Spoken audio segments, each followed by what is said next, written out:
आज हम लोग अपनी गाड़ी को ठीक करने के लिए जो दवाई थी ना, वो दवाई लेने जा रहे हैं। आपको पता ही है कितनी दिल पे पत्थर रख के गाड़ी छोड़ के आया हूँ भाई। मेरे को तो उसी दिन से पता है जिस दिन से समस्या आई है। अब मैं अकेला ही जाऊंगा, ठीक है, और कोई भी मेरे साथ नहीं जाएगा। महिंद्रा का कोई भी पर्सन नहीं जाएगा और ओबीडी स्कैनर मैं बाहर से ले रहा हूँ। या तो मैं ये करूँ कि मैं डीपीएफ फिल्टर अभी खुद से अपने साथ ही लेके जाऊँ, ठीक है, और डीपीएफ फिल्टर ले जाके फिर वहां पर अगर कुछ इशू आता तो भाई पूरा का पूरा झंझट ही खत्म। ये देखो यहाँ पे लिखा है ना हजार्डस कंपोनेंट, तो ये फिर भाई अलाउड नहीं होगा फ्लाइट में। तो इसलिए फिर मैंने इसकी फोटो खींच के एडवर्ड को भेजी कि आप चाइना में पता करो एक बार, चाइना में मिलता है कि नहीं मिलता। इसी एरिया में वो नोजल से डलेगा, जो दो डमरू जैसे होते हैं उसके नीचे है, ऊपर है, ऊपर से अच्छा ऊपर ही है, ऊपर ही है। डलेगा। पता नहीं क्या ही उल्टा सीधा लिख रहे हैं भाई कमेंट सेक्शन में। और मतलब सीरियसली पढ़ के मेरे को लगता है कि भाई तुम इतने खाली हो, कभी हिम्मत हो ना तो एक इंटरनेशनल ट्रिप खुद से प्लान करना, फ्लाइट से जाके घूम के आ। बट खुद से जब 10 चीजें करनी पड़ती है ना, तब पता चलता है उस टाइम पे कि कितना हेक्टिक या फिर कितनी मुश्किल है चीजें। लगभग 1 से 1.5 महीने बाद वापस से निकल चुका हूँ भाई मैं चाइना के लिए। नाना करते हुए 40-45 दिन हो चुके हैं मुझे इंडिया आए हुए, बट आप वापस से निकल रहे हैं और होपफुली अब कोई दिक्कत नहीं आनी चाहिए, फिंगर्स क्रॉस।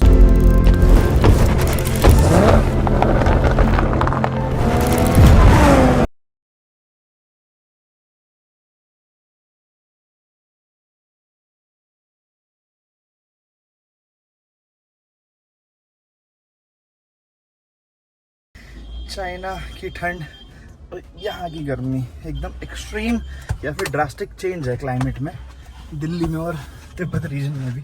अभी तो मेनलैंड चाइना में नहीं घुसा था मैं, और थोड़ी थोड़ी आदत मेरी छूट गई थी अभी बीच में कि मतलब हेक्टर में बैठने की, क्योंकि हेक्टर में ऑटोमेटिकली ये अनलॉक हो जाती है गाड़ी जैसे पास आओ। तो चल रहे हैं भाई फटाफट काम निपटाने, जिस काम के लिए मैं आया हूँ वापस से चाइना से। और ये पता नहीं झांकी क्यों देख रहे हैं। अच्छा भाई को एक्सपेक्ट कर रहे होंगे गाड़ी में, जहाँ पर गाड़ी खड़ी होती है ना, ये डॉक्टर का क्लिनिक है, ये देखो।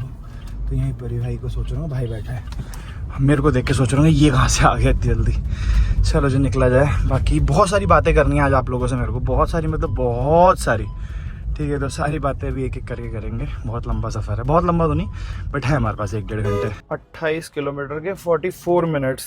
वैसे तो अगर मैं कंपैरिजन करूं कि अभी तक की मेरी ड्राइव कैसी थी पिछले कुछ व्लॉग्स में, ठीक है, मतलब कंपैरिजन बनता नहीं है चाइना और इंडिया में, बट फिर भी अगर कंपैरिजन करूं तो ये मेरे को थोड़ा सा ख़राब दिख रहा है। मतलब अगर 28 किलोमीटर के 44 मिनट्स लग रहे हैं तो ज़्यादा ही लग रहे हैं, ठीक है। बट इस रूट पे भाई, दिल्ली गुड़गांव के रूट पे बहुत अच्छा है। रीज़न बीइंग आज संडे है, संडे को जाम नहीं मिलता है तो बहुत कम जाम है। फटाफट से खींच रहा हूँ गाड़ी क्योंकि मुझे किसी भी हाल में 2-2:15 तक पहुंचना है महिंद्रा। तो hello guys, welcome back to the channel. एक बार से आपका स्वागत है नमस्ते अमेरिका सीरीज की एक और नई वीडियो में, स्पॉन्सर्ड बाय ब्यूटी प्लेजेंट, को स्पॉन्सर्ड बाय माइल्सन। वैसे नमस्ते अमेरिका सीरीज की वीडियो नहीं है, बट मैंने फालतू की वीडियो कोई शूट नहीं करी इधर उधर, ठीक है। सिर्फ शूट करने का एक ही रीज़न था कि भाई आज हम लोग अपनी गाड़ी को ठीक करने के लिए जो दवाई थी ना, वो दवाई लेने जा रहे हैं। तो मेरे को लगता है ये सीरीज का ही पार्ट है, क्योंकि मैं नहीं चाहता कि अगर मैं इंडिया आया हूँ यहाँ पर मैं जो भी कर रहा हूँ मैं आपको बताऊँ ना, अनटिल अनलेस वो मेरी ट्रिप से रिलेटेड ना होता तो ऑब्वियसली मैं नहीं दिखाता। बट ट्रिप से रिलेटेड है जो चीज़ या फिर जो इशू मेरी गाड़ी के साथ चाइना में हुआ है, उसको ठीक करने के लिए मुझे महिंद्रा जाना पड़ रहा है। और उसके अलावा 1-2 चीज़ें और हैं जो ऑब्वियसली मैं आप लोगों को गाड़ी ठीक होने के बाद बताऊँगा, ठीक है। पहले अगर मैंने बताया तो मैं थोड़ा सा मैस में फंस सकता हूँ, बट अभी के लिए समझ लो बस कि 1-2 चीज़ें और हैं, बड़ी डीप चीज़ें हैं वो भी, ठीक है। तो वो चीज़ें अभी साइड पर करते हैं, बट अभी फिलहाल ये कि फटाफट से पहुंचते हैं। और काफ़ी सारे क्वेश्चंस हैं या फिर काफ़ी सारे टॉपिक है जिन पे मेरे को आपसे बात करनी है। सबसे पहले बात करते हैं वीज़ा की, कि वीज़ा मुझे वापस से क्यों अप्लाई करने पड़ रहे हैं। मेरे पास तो सारे वीज़ा ऑलरेडी थे, क्योंकि मैं ट्रिप पे निकला था तो भाई ऑब्वियसली बात है कि सारे वीज़ा लगवा के निकला हूँ मैं, ऐसे कोई वीज़ा छोड़ के तो निकला नहीं हूँगा। बट वीज़ा मुझे वापस से क्यों अप्लाई करने वाले हैं वो मैं आपको बताता हूँ, क्योंकि लॉजिकली देखा जाए तो मुझे यहाँ से निकल जाना चाहिए था सिर्फ और सिर्फ ओबीडी स्कैनर लेके, बट वापस आके मेरे को वीज़ा अप्लाई करना पड़ा। मुझे वापस से वीज़ा की अपॉइंटमेंट लेनी पड़ी, अपॉइंटमेंट के बाद उसमें टाइम लगता है नाना करते हुए, तो मेरे को उसके चक्कर में इतना वेट क्यों करना पड़ रहा है। तो उसका रीज़न ये भाई, सबसे पहले तो चाइना के मेरे पास सिंगल एंट्री वीज़ा था, चाइना से मैं एक बार एग्जिट कर चुका हूँ, तो मुझे एक और बार वीज़ा लगवाना पड़ रहा था चाइना का। और उससे पहले एक इशू ये आ गया, मतलब इतना डिले इस वजह से हो रहा है, मेरे पासपोर्ट पे ना आमने सामने 2 पेज खाली नहीं थे। और आपके पासपोर्ट पर अगर आपको स्टिकर वीज़ा लगवाना है तो आमने सामने आपको पेज खाली दिखाने पड़ेंगे। तो जिसकी वजह से फिर ये हो गया कि चलो मैं पहले पासपोर्ट अप्लाई करूँ। पासपोर्ट मैंने अप्लाई किया था, उसमें इमरजेंसी में जो आता है उसका अर्जेंट वाली फास्ट ट्रैक सर्विस होती है जो, ठीक है। तो उसमें मेरा पासपोर्ट आ गया, इस बार मैंने 60 पेजेस का बनवाया, ठीक है। और अगर आप रीन्यू करवाते हो एग्जॉस्ट ऑफ पेजेस रीज़न डाल के, तो उसमें ऐसा इशू नहीं आता है, फटाफट कर देते हैं वो लोग, क्योंकि डिटेल्स चेंज होनी नहीं होती। और टचवुड मेरे पासपोर्ट पे सारी डिटेल्स करेक्ट थी, क्योंकि बहुत सारे लोगों की दिक्कत आती है किसी में एड्रेस चेंज, फोटो चेंज या फिर फ़ोन नंबर चेंज, आधार कार्ड चेंज, तो उसमें दिक्कत आती है। बट मेरे पे कुछ भी नहीं थी ऐसी दिक्कत। तो फटाफट से 3 से 4 दिन में पासपोर्ट आ गया और उसके बाद फिर मैंने चाइना का वीज़ा भी लगवा लिया। अब दिक्कत ये आ गई भाई कि रशिया का वीज़ा जब अप्लाई करते हो ना आप, तो रशिया के वीज़ा में ये होता है कि आपको एग्जैक्ट अपनी ट्रैवल डेट्स बतानी पड़ती हैं और 28 दिन का ही वीज़ा देता है रशिया। तो मेरी ट्रैवल डेट जो थी रशिया की वो ऐसी थी कि मेरे को चाइना के बाद कजाकिस्तान से फिर रशिया, मतलब मैं उस ट्रैवल डेट पे एंटर नहीं कर पाऊंगा रशिया में, जिसकी वजह से मुझे वापस से रशिया का वीज़ा अप्लाई करना पड़ेगा। और यूरोप का आप लोगों को पता ही है कि मेरी जो पूरी ट्रिप थी कितनी डिले हुई थी यूरोप की वजह से, क्योंकि वो वीज़ा बार बार मेरा डिक्लाइन किए जा रहे थे। बट अब ये पॉइंट आ गया कि मेरे पास ऑलरेडी एक वैलिड वीज़ा था यूरोप का, ठीक है। तो मैं अब वापस से जब अप्लाई करूँगा, देखो कल परसों में जैसे ही मेरा पासपोर्ट गया हुआ है रशिया का, ठीक है, रशिया से आते ही वापस अप्लाई करूँगा जब मैं यूरोप का, तो उसमें डालूंगा मैं रीजंस दूंगा ये सारे कि मेरे पास ऑलरेडी वैलिड वीज़ा है, but due to my vehicle breakdown, ठीक है, मुझे वापस अप्लाई करना पड़ रहा है और मेरे को एक नई वैलिडिटी का प्लीज़ वीज़ा प्रोवाइड करो। तो वो देखते हैं कितने दिन का वीज़ा आता है, कितने दिन का नहीं आता है, ठीक है। बट आ जाएगा, टचवुड, आराम से आ जाएगा, उसमें इशू नहीं आएगा, क्योंकि मैं एम्बेसी वगैरह को मेल लिखूंगा इन सब चीज़ों से रिलेटेड सारी चीज़ें एक्सप्लेन करते हुए। बट फिलहाल आपको वीज़ा का मैंने एक्सप्लेन कर दिया कि वीज़ा में मेरे को क्यों वापस अप्लाई करने पड़ रहे हैं। काफ़ी सारे लोगों को क्वेश्चन भी थे कि इतना टाइम क्यों लग रहा है, ठीक है। तो समझ जाओ भाई क्यों लगेगा इतना टाइम वापस से मेरे को निकलने में यहाँ से। लो जी, पहुँच गए हैं डीएम महिंद्रा की वर्कशॉप पे, यहीं आ गई है। बट उससे पहले सबसे बड़ा टास्क है आज यहाँ पर ना पार्किंग ढूंढना, क्योंकि आज है संडे और संडे के दिन सब लोग आते हैं सर्विस कराने। तो देख रहे हो गाड़ियाँ कैसे भरी पड़ी हैं। महिंद्रा गाड़ी बताओ यहाँ तक आ गई। अभी हम लोग खड़े हैं ट्रायम्फ के शोरूम के बाहर और लेफ्ट में ऑडी का शोरूम है, बट यहाँ पर जगह नहीं है महिंद्रा में। तो मुझे लग रहा है बिल्कुल नहीं होगी आज, क्योंकि संडे को ही सब लोग देते हैं अपनी कार सर्विस के लिए, तो संडे को तो बहुत ही मुश्किल हो जाता है। और आज अगर आप लोग ऐसे टाइम पे आज सोच रहे हो कि आके यहाँ पर कार सर्विस करा लो, तो वो तो और ज़्यादा डिफिकल्ट है। ये लगा दी है भाई गाड़ी अपनी, वैसे जगह नहीं थी और मुझे एक्सपेक्टेड नहीं था इतना खाली होगा भाई महिंद्रा। जब मैं बताइए था आपको सर्विस के लिए भरा पड़ा होगा, और भैया ने डिबियासी कह रहे हैं बढ़िया लगा दी। कैसे भैया? देखो शहर के लिए बहुत बढ़िया है ये। ये तो है। तुम कैसे, तुम्हारा क्या हाल चल रहा है? बस भैया बताइए आपको। उसको अकेले चाइना में, चाइना वाले उसके पार्ट वार्ट छोड़ने पड़ी मेरे को। आपको पता ही है कितनी दिल पे पत्थर रख के गाड़ी छोड़ के आया हूँ भाई। मेरे को तो उसी दिन से पता है जिस दिन से समस्या आई है। क्या करें, ठीक है चलो। आज मैं वही बता रहा था, डॉक्टर के लिए आए हैं अभी हम यहाँ, ठीक है। डॉक्टर में मेडिसिन लेके जानी है, यहाँ से बीमार पड़ी था और फटाफट हो जाता ट्रिप वापस से कंटिन्यू हो। चलो जी निकला जाए। अरे यार इसका स्विच इधर है। हो गई है भाई लगभग सारी डीलिंग, मतलब डीलिंग तो ऐसी हुई है वैसे सीरियसली बताऊँ तो, कि जो एक्चुअल सोच के मैं आया था ना उससे हट के ही कुछ प्लान बना लिया गया है, ठीक है। और जो प्लान बनाया है वो आपको मैं बताता हूँ चलते चलते। और एक चीज़ और, अभी मैं जाने वाला था एक स्कैनर की शॉप पे, बट अभी उस स्कैनर की शॉप पे मैं नहीं जा रहा हूँ। रीज़न बीइंग मैं एक बार फिर से आऊँगा गुड़गांव, क्योंकि एक दो काम और हैं, ठीक है। तो उसी दिन जाऊँगा। अभी मैं वापस निकल रहा हूँ दिल्ली घर को, क्योंकि घर पे 2 दिन बाद फंक्शन है, तो उसके लिए बहुत काम पेंडिंग है। इसकी वजह से फटाफट निकल कर काम निपटाने हैं पहले। तो अपडेट की बात कर लेते हैं भाई। जैसा कि मैंने आप लोगों को बताया कि फिलहाल मैं महिंद्रा की वर्कशॉप आया हुआ था, क्योंकि जो दिक्कत थी उससे रिलेटेड मुझे रौनक सर और विक्रम भैया से बात करनी थी। तो पिछले 2-3 दिन में ना बहुत सारे प्लान्स बने और फिर चेंज हुए। असल में हो क्या रहा था कि जैसे कि आप लोगों को पता है कि मेरा डीपे फिल्टर क्लॉग हो गया था, जिसकी वजह से ओबीडी स्कैनर चाहिए होता है, ओबीडी लाइट हटाने के लिए, ठीक है। और वो स्कैनर मैं लेने आया था इंडिया की, वो स्कैनर मुझे मिल जाए और फिर मैं उससे वो ओबीडी की लाइट हटा दूँ, जिससे मेरी गाड़ी एकदम ठीक हो जाए और मैनुअली मैं उसका डीपे फिल्टर क्लीन कर दूंगा।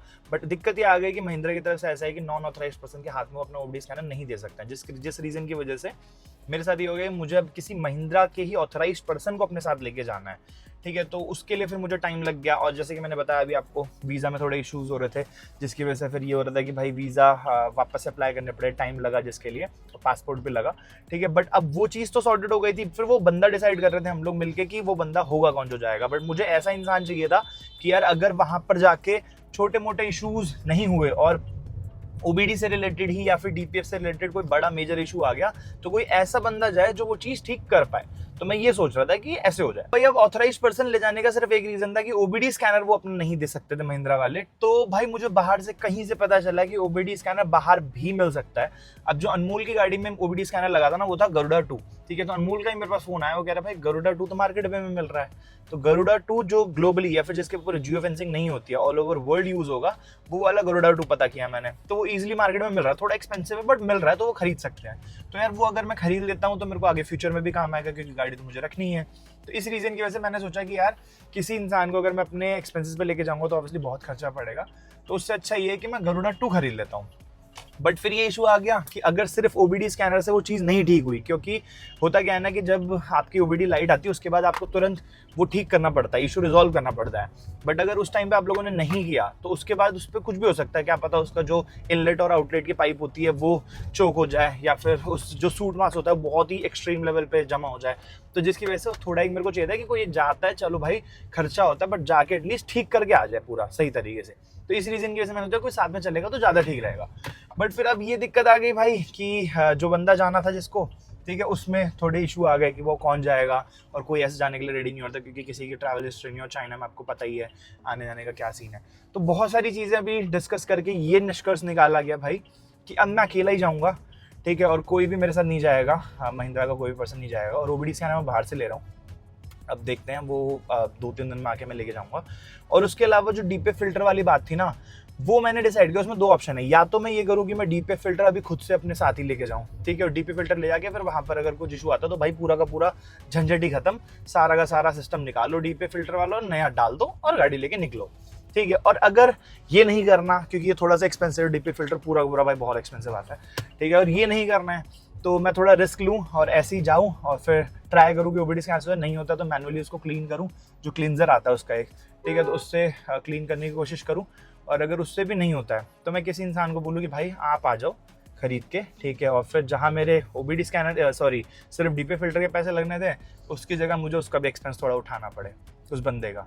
तो यही सब रीजंस हैं भाई, यही सब डिस्कस किया लगभग 1.5-2 घंटे में और यही निष्कर्ष निकला है। फिलहाल हम लोग आ रखे थे किसी काम से मुस्कान मोटर्स गुड़गांव, और यहाँ पर मैं हेक्टर लेके आया था, और हेक्टर में पता नहीं क्या हो गया यार, कल से ही ना इसकी बैटरी में इशू आ रहा है। मतलब कल मैंने मुश्किल से 1 मिनट के लिए गाड़ी बंद की और इसकी बैटरी पूरी की पूरी डिस्चार्ज, और अभी ओवरनाइट खड़ी थी तो फिर से डिस्चार्ज। तो 2 बार ऑलरेडी मैं जंप स्टार्ट करा चुका हूँ मैकेनिक बुला के, तो अभी यहाँ पर आए थे तो अब वापस से वही चीज़ हो गई। अब तो गेट भी नहीं खुल रहा, ओवरनाइट खड़ी थी एटलीस्ट तब गेट खुल गया था, ठीक है। तो अब एक बार इसको खोल के, और यहाँ पे मैं सोच रहा हूँ इसकी बैटरी चेक करा लेंगे क्या इशू है, शायद से बैटरी पूरी ख़राब है, क्योंकि मैंने जब बैटरी चेक की थी ना अभी उनसे चेक कराई थी तो इसके 2 टर्मिनल जो थे उसमें बुलबुले बिल्कुल नहीं उठ रहे थे और वो काला पड़ गया था पूरा का पूरा, तो शायद बैटरी खत्म है। तो दूसरी बैटरी इसी टाइम पे चेंज करा ही लेंगे। बाकी किस काम से आ रखा हूँ मैं वो अभी मैं बताता हूँ एक बार। अंदर ही विक्रम भैया भी हैं, माइक निकाल लो क्योंकि अभी थोड़ी ऑडियो क्वालिटी अच्छी नहीं आ रही होगी। इतनी देर से इसके नीचे से चाबी लगा रहे थे हम लोग यहाँ पे और इसको खोलने का ट्राई कर रहे थे, बट ऐसा नहीं था, ठीक है। इसको खोल के और फिर इसको बाहर निकालना था, फिर यहाँ पर की लगती है। चलो फाइनली ओपन हो गई है, बोनट इसका खोल लिया। अब एक बार बैटरी चेक कराते हैं कि एक्चुअल में ख़राब है या फिर वहाँ जो मैकेनिक था वो सिर्फ पैसे बनाने का ट्राई कर रहा था। एक बार देखता हूँ, मतलब माइक लगाऊँ यार, ये रहा अपना माइक। एक माइक मैं सोच रहा हूँ ना और ऑर्डर कर दूँ क्योंकि अब निकलना है मुझे 1-2 दिन में ही, 1-2 दिन तो नहीं मतलब 3-4 दिन, प्रोबेबली 2-3 दिन, ठीक है। चाइना में एक और माइक लेके जाऊँगा क्योंकि अगर गलती से ये खराब हो गया तो बिना माइक के पूरी वीडियोस बनानी पड़ेंगी जब तक दूसरा माइक नहीं मिलता। यहीं खड़े खड़े भाई इतनी तेज बारिश होने लग गई और ऊपर टिन है ना, इसकी वजह से आवाज़ आ रही होगी बारिश की। फिलहाल इसको अंदर खड़ी करके अब देखते हैं, इसका इलाज करते हैं कि क्या इशू है, क्योंकि 2-3 बार बंद हो चुकी है भाई ये, कल से ही मान लो रात से। तो इसको खोल के बैटरी मैं सोच रहा हूँ नई लगवा लें। है भैया कैसे हो भैया पहले ये बताओ। मैं तो बिहाइंड द कैमरा ऑलरेडी मिल चुके हैं ऑन कैमरा मिल लेते हैं। और एक चीज़ और भाई, जिस चीज़ के लिए मैं अभी आया था ना वो आप लोगों को दिखाता हूँ। एक्चुअली अभिषेक भैया से हम लोगों ने ना ये DPF क्लीनर मंगवाया था। तो बेसिकली ये DPF क्लीनर करता क्या है, DPF क्लीनर करता है भाई, इसको खोल के उसका जो इनलेट आउटलेट पाइप होता है ना, जो DPF फिल्टर का होता है उसमें डालते हैं और 20-25 मिनट लगभग एक्सलेट करके रखते हैं, जिससे कि DPF फिल्टर पूरा का पूरा क्लीन हो जाता है। तो ये चाहिए था मेरे को, बट यहाँ पर आने के बाद पता चला कि ये है हजार्डस मटेरियल। ये दिखाता हूँ आपको, ये देखो यहाँ पे लिखा है ना हजार्डस कंपोनेंट। तो ये फिर भाई अलाउड नहीं होगा फ्लाइट में, तो इसलिए फिर मैंने इसकी फ़ोटो खींच के एडवर्ड को भेजी कि आप चाइना में पता करो एक बार चाइना में मिलता है कि नहीं मिलता। और ऑब्वियसली मिलेगा ही, चाइना में भी दूसरे ब्रांड के नाम से मिलेगा। तो उन्होंने मेरे को दूसरा एक भेजा, बट सेम चीज़ है, तो वहाँ पर ही लेके फिर मैं क्लीन करा लूँगा। बट एक बार मुझे देखना है कि ये होता कैसे है, क्योंकि अगर वहाँ पर मुझे कोई मैकेनिक नहीं मिलता है तो एटलीस्ट मैं खुद से ही वहाँ पर ख़रीद के या फिर ऑर्डर करके क्लीन कर लूँ। तो भैया BS6 गाड़ी में ही होगा सिर्फ, है ना। और जो हम वो DPF होता है उन्हीं के अंदर। हाँ, और टूल जो लेके आए वो भी उसी में टेस्ट हो पाएगा। फिर कैसे करें? कुछ नहीं करना, जो टर्बो के बाद जब तेरा होता है ना ये कैटलिटिक कन्वर्टर और DPF फिल्टर जो होता है वहाँ पे DEF का जो स्प्रे नोजल होता है वो वाला वहाँ पे खुल जाता है।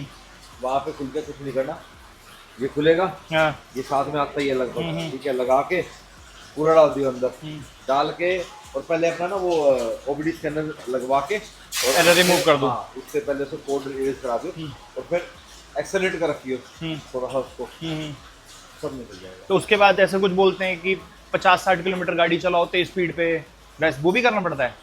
तो खींच लियो गाड़ी को थोड़ा सा, अच्छा, यूं अच्छा। करियो, तेरी काफी चौक है तेरा तो 2 डाल दियो, क्या ही फर्क पड़ता है। तो एक चलो। बार डाल दे फिर अपना सही चलेगा, मस्त चलेगी, कोई दिक्कत नहीं आएगी। और अगली बार मान ले आए तो फिर उससे ध्यान रख लियो, DPF रीजन।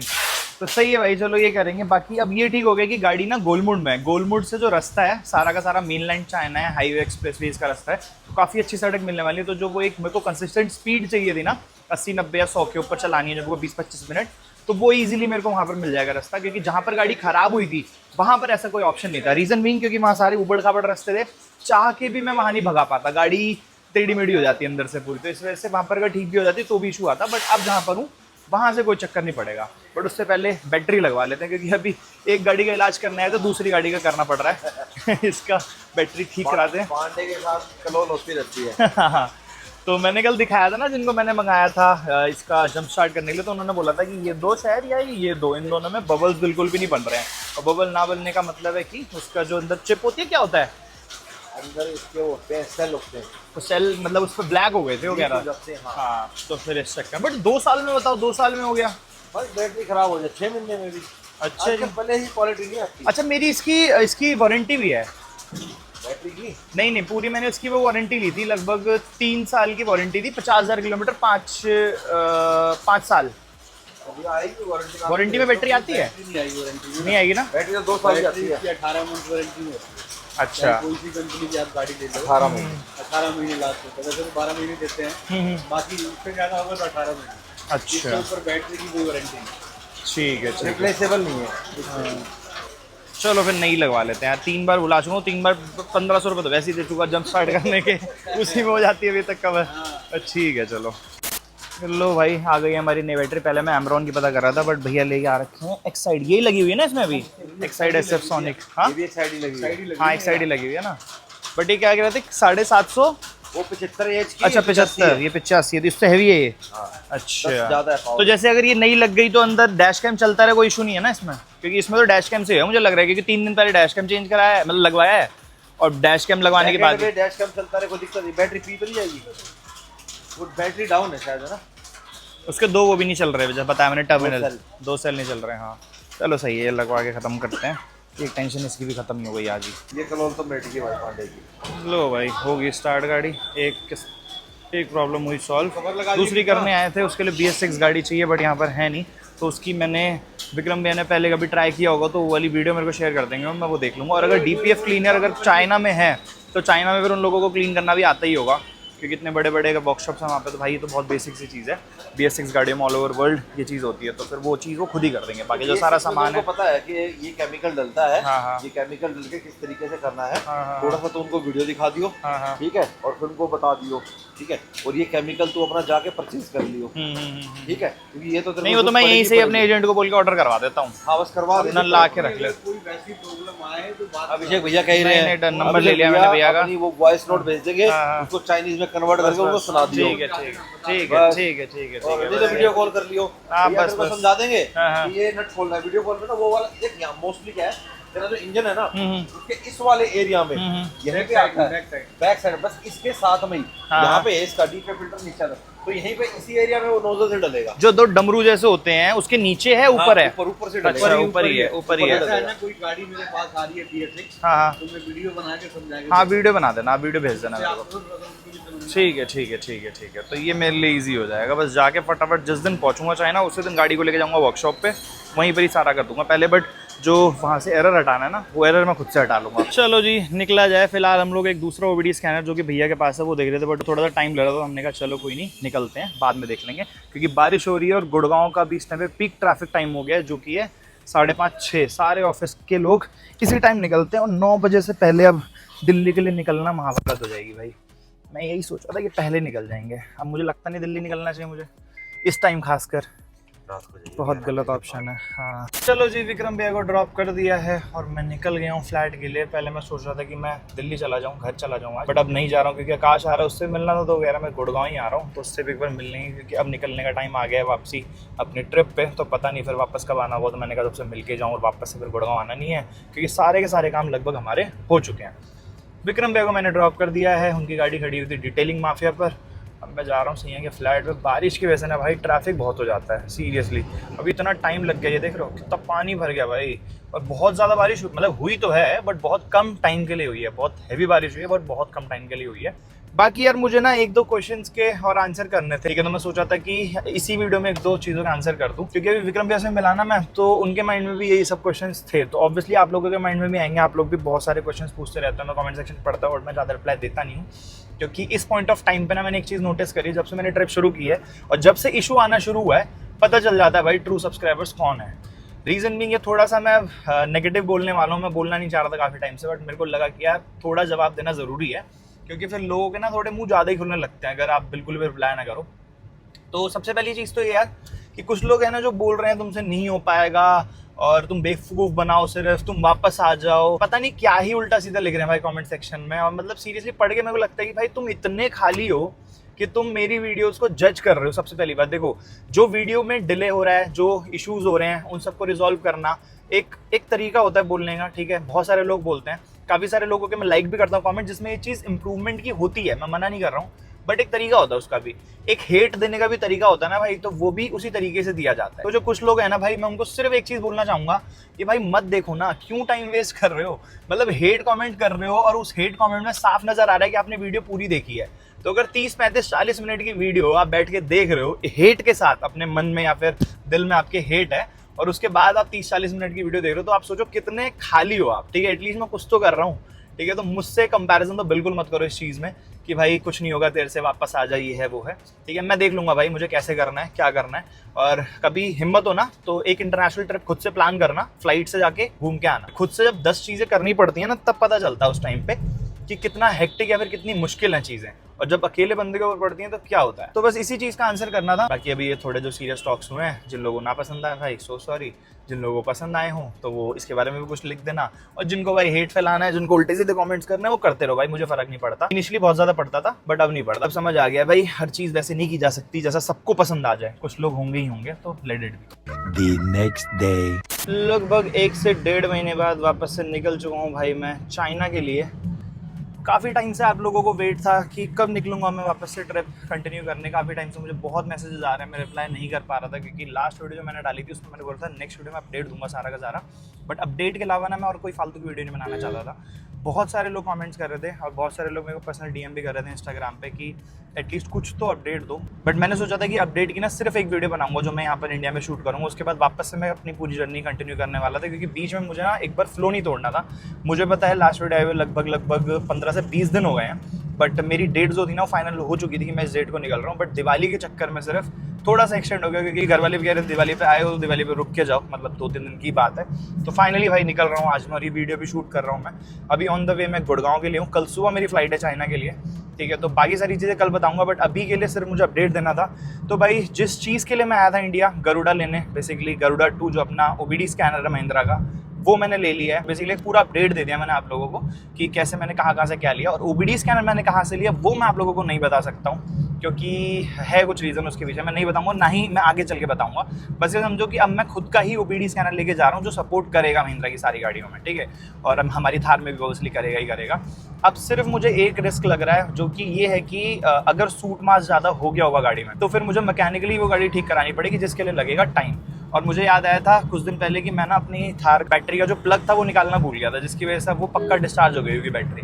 और मैं परसों पहुंचूंगा चाइना रात के टाइम पर कोई मिलेगा भी नहीं, वहाँ पर पहुँचते एकदम जल्दी होगी कि फटाफट से लगा के देखो, बट गाड़ी ऑन ही नहीं होगी, तो परसों रात को कोई मैकेनिक भी नहीं मिल पाएगा, तो मुझे फिर एक दिन और वेट करना पड़ेगा। ठीक है चलो जो हुआ जैसे भी हुआ, थोड़ा डिले हो गया, ना करते हुए 40-45 दिन हो चुके हैं मुझे इंडिया आए हुए, बट आप वापस से निकल रहे हैं और होपफुली अब कोई दिक्कत नहीं आनी चाहिए, फिंगर्स क्रॉस्ड। और एक अच्छी चीज़ भी हुई है मेरे इंडिया आने पे, जो कि है भाई कि पहले जो मेरे को वीज़ाज थे ना वो बहुत लिमिटेड ड्यूरेशन के लिए, तो मुझे बहुत जल्दी खींचनी पड़ती गाड़ी, बट अब जो मेरे पास वीज़ाज है ना वो ना करते हुए 2-2 महीने की स्टे है और वैलिडिटी भी अच्छी खासी है। तो यूरोप इस बार मैं लगभग पूरा कंप्लीट करने वाला हूँ। जो कंट्रीज लास्ट टाइम मेरी रह गई थी ना यूरोप में, वो सारी की सारी कंप्लीट करने की सोचूंगा इस बार मैं। और उसके अलावा रशिया का भी मेरा ये था कि सिर्फ 5-6 दिन ही रहना था, बट इस बार मैं रशिया भी अच्छे खासे ड्यूरेशन के लिए रहने वाला हूँ, ठीक है। बट एक चीज़ है कि चाइना में बस थोड़ा गाइड का पंगा पड़ रहा था, तो मैं गाइड अब नहीं ले रहा हूँ, फाइनली मैंने ये डिसाइड किया है। और हाँ एक चीज़ और, अभी जो डिले हुआ है ना, वैसे मैं दिवाली के नेक्स्ट डे निकलने वाला था, बट डिले इस वजह से हुआ कि मेरे साथ ना आयुष ज्वाइन करने वाला था, उसका मन था घूमने का, मैंने कहा चल ले साथ में, बट उसका वीज़ा रिजेक्ट हो गया भाई। चाइना का वीज़ा मतलब वो बंदा 3 बार जा चुका है चाइना, और चौथी बार उसका वीज़ा रिजेक्ट हो गया। पता नहीं क्या रीज़न था उसके पीछे, और सबसे बड़ी बात चाइना से ना कोई रीज़न नहीं आता कि रिजेक्शन का रीज़न क्या है। अब हमें तो नहीं समझ आया भाई क्यों रिजेक्ट हुआ।